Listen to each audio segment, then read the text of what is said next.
പരിപാടി കൊണ്ട് തുടങ്ങിയിട്ടുണ്ടായിരുന്നില്ല. അപ്പം അങ്ങനെ ഉള്ള ഒരവസ്ഥ സാഹചര്യത്തിലേക്ക് എത്തിക്കരുതേ എന്നുള്ള അപേക്ഷ കേട്ടുകൊണ്ടാണ് ഞാനിവിടെ വന്നിരിക്കുന്നത്.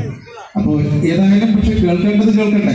നമ്മൾ ഒരുപാട് സന്തോഷത്തിലും ഒരുപാട് ആഹ്ലാദത്തിലും ഉത്സവങ്ങളിലും മഹോത്സവങ്ങളിലും ഒക്കെ പങ്കെടുത്തുകൊണ്ട് അഭിനന്ദിച്ചുകൊണ്ട് അങ്ങോട്ട് മുമ്പോട്ട് പോകുമ്പോൾ ചില വസ്തുതകൾ നമ്മൾ കേട്ടേ മതിയാവും. അത് ഇത്തരം സാംസ്കാരിക സമ്മേളനങ്ങളിൽ നിന്ന് മാത്രമേ നമുക്ക് പ്രതീക്ഷിക്കാവുന്നതും ഉള്ളൂ. അതുകൊണ്ട് ഇവിടെ നേരത്തെ ഞാൻ ആദരണീയനായ വിജയേട്ടനോട് ഇങ്ങനെ സംസാരിക്കുമ്പോൾ വിദ്യാലയത്തിൻ്റെ ചരിത്രത്തെക്കുറിച്ചൊക്കെ വെറുതെ ഒന്ന് ചോദിച്ചറിഞ്ഞപ്പോൾ നൂറ്റാണ്ടുകൾ പിന്നിട്ട് വീണ്ടും പതിറ്റാണ്ടുകൾ കഴിഞ്ഞു. നൂറ്റാണ്ടുകൾ പിന്നിട്ട് പതിറ്റാണ്ടുകൾ 150 വർഷവും മറ്റോ അതിനകത്ത് ഈ വിദ്യാലയത്തിൻ്റെ ചരിത്രം എന്ന് പറയുന്നത്. അപ്പോൾ തീർച്ചയായും നമ്മുടെ നാടിൻ്റെ സാംസ്കാരിക കലാപരമായിട്ടുള്ള നിരവധിയായ പ്രവർത്തനങ്ങൾക്ക് സാക്ഷിയായിട്ടുള്ള അനുഗ്രഹീതമായ ഒരു സ്ഥാപനമാണ് ഇത് എന്ന് പറയുന്നത്. നമ്മുടെ നാടിൻ്റെ നന്മ ഭാജനമായിട്ട് മുന്നേറിക്കൊണ്ടിരിക്കുകയാണ്. അപ്പോൾ ഇതിൻ്റെ സാംസ്കാരികമായ ഏറ്റവും ഉന്നതമായ പാരമ്പര്യവും പ്രസിദ്ധിയും കാത്ത് പരിരക്ഷിച്ചുകൊണ്ട് മുന്നോട്ട് നയിക്കാനുള്ള ഉത്തരവാദിത്വം നമുക്ക് ഓരോരുത്തർക്കുമാണ്.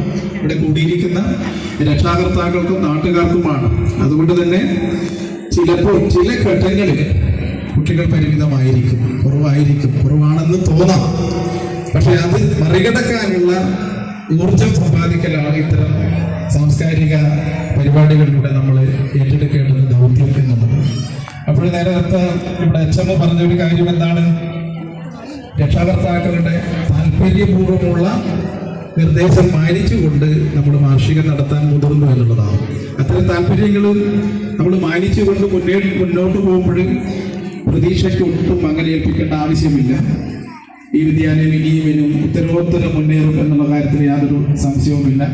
വളരെ ഗ്രാമീണമായ ഒരു അന്തരീക്ഷത്തിൽ ഏറ്റവും നിഷ്കളങ്കമായ ഒരുപാട് മുഖങ്ങൾക്ക് മുന്നിൽ നിന്നുകൊണ്ട് ഈ ഒരു കാര്യം, ഈ ഒരു ആശ ഞാൻ പ്രകടിപ്പിക്കുമ്പോൾ അഭിമാനം ഏൽക്കുകയാണ്. ഞാൻ ഒരു കലാപ്രവർത്തകൻ, സാംസ്കാരിക പ്രവർത്തകൻ